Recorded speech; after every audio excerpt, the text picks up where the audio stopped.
जिस तरीके से आपने बताया था बाजार के बारे में और जो एनालिसिस था, वो बिल्कुल एग्जैक्टली टर्बुलेंस वैसा ही।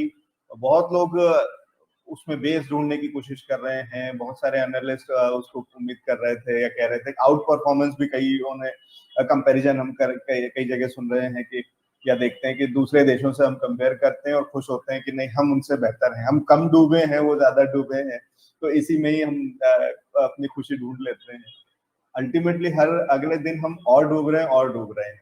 तो क्या सिर्फ समय का डिफरेंस हो सकता है? फर्स्ट हम डूबने में हम सेकंड आएंगे, थर्ड आएंगे, लास्ट आए, उससे क्या फर्क पड़ता है? अल्टीमेटली क्या सभी कुछ खराब होगा, सारे विश्व भर के बाजार, और वापस से दोबारा रिकवरी आने से पहले कोई एक बड़ी डिप सब जगह देखेंगे सर?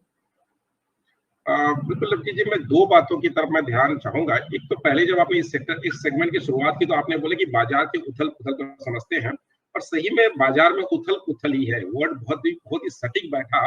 सुनते ही मुझे ध्यान है कि ये बिल्कुल लास्ट 2-3 दिनों से जो हम देख रहे हैं बाजार में जबरदस्त उथल पुथल है, जिसको लेकर के मैंने कई बार आगाह किया है इस शो के माध्यम से कि भाई जिनका बीपी की समस्या है, हाई ब्लड प्रेशर के मरीज है, वो फिलहाल बाजार से दूर रहे, अच्छे अच्छे स्टॉक्स में इन्वेस्ट करें। बाजार में फिलहाल निफ्टी बैंक निफ्टी इंडेक्स के अंदर में अगर आप ट्रेड करना चाहते हैं तो आपको स्टील हार्टेड होना पड़ेगा, आयरन हार्टेड होना पड़ेगा, नहीं तो आप दूर रहे। बिकॉज लास्ट 2-3 दिनों के अंदर में बहुत सारे स्टॉक लॉस हिट हुए बाजार की वॉलेटिलिटी को लेकर के, विक्स जैसा वॉलेटाइल हो रखा है उसकी वजह से। दूसरी बात पर आते हैं कि दुनिया के बाजारों के हिसाब से हमारे बाजार में हम खुश हो रहे हैं कि भाई हमारे बाजार कम गिरे हैं। इस बात को मैं कई बार बोल रहा हूं, आपके शो के माध्यम से कई बार मैंने इस बात को रखा है कि दुनिया के बाजारों का जो होना है होने दीजिए।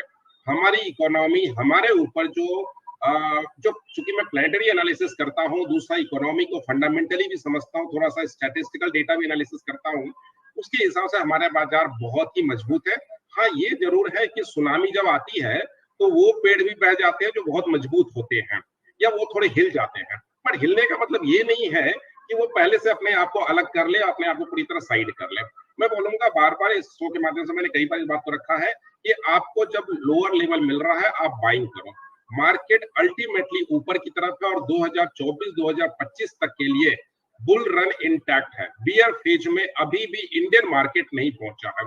यूएस मार्केट को सर मैं नहीं लेता हूं, बिकॉज वहां पर डेटा को लेकर के जो मैनिपुलेशन हुआ है पिछले 6-8 सालों में, मैं उसके ऊपर बात नहीं करूंगा, बिकॉज बहुत ही डिफरेंट सब्जेक्ट है। बहुत सारे डेटा को मेरे को उसको रखना पड़ेगा, फिर उसके लिए पूरा एक अलग शो बन जाएगा 1 से 1.5 घंटे 2 घंटे का, इसलिए मैं उसको नहीं रखूंगा। दूसरा, उधर की प्लैनेटरी कंडीशन और हमारी प्लैनेटरी कंडीशंस, हमारे फंडामेंटल्स बहुत ही अलग है।